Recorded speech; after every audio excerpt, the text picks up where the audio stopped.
C'est un acte irrespectueux. Kenji Girac en deuil et en colère, sa famille touchée en plein cœur. Le chanteur Kenji Girac a mis de côté sa bonne humeur qui le caractérise face à un terrible méfait. La tombe de sa grand-mère a été victime d'un vol, un irrespect qui choque la famille comme la mairie de la ville où repose ce membre très cher de l'artiste de 26 ans. Nageant dans le bonheur avec son épouse discrète et leur petite Eva, née en janvier 2021, Kenji Girac a toutefois fait face à une terrible nouvelle. La tombe de sa grand-mère a été vandalisée. Selon l'information du journal Le Démocrate Indépendant, confirmée par France Bleu Périgord.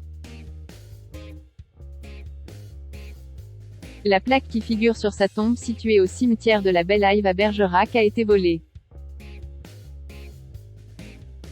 Les obsèques de cette proche du chanteur avaient eu lieu le 11 octobre dernier. En présence de sa famille et des membres de la communauté des gens du voyage. Au final, 300 personnes avaient été réunies pour lui rendre un dernier hommage en l'église de la Madeleine et au cimetière de la Belle-Haïve. L'une des adjointes de la mairie, en charge du service population, Marie-Claude Andrieux-Courbin, s'est exprimée auprès de France Bleu. C'est un acte irrespectueux et qui ne fait que rajouter de la peine à la famille. S'il reste un peu de bonne conscience aux voleurs. Il faudrait rapporter la plaque où elle se trouvait. La famille de l'artiste était venue signaler la disparition de la plaque à la mairie. De quoi provoquer la colère de l'interprète de Color Gitano pour qui la famille représente tant. Il s'était confié il y a 2 ans à propos de sa grand-mère, résidant dans un EHPAD et s'inquiétait de la propagation du virus de la Covid-19 dans cet établissement. En ce moment, j'ai ma grand-mère qui est en EHPAD, mais bon, pour la protéger surtout. J'ai vraiment peur de répandre le virus.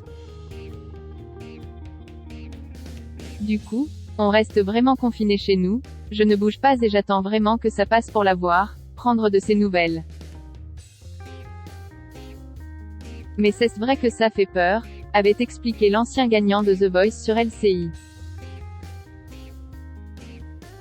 Il avait également rendu hommage sur Instagram au personnel soignant prenant soin de son aîné.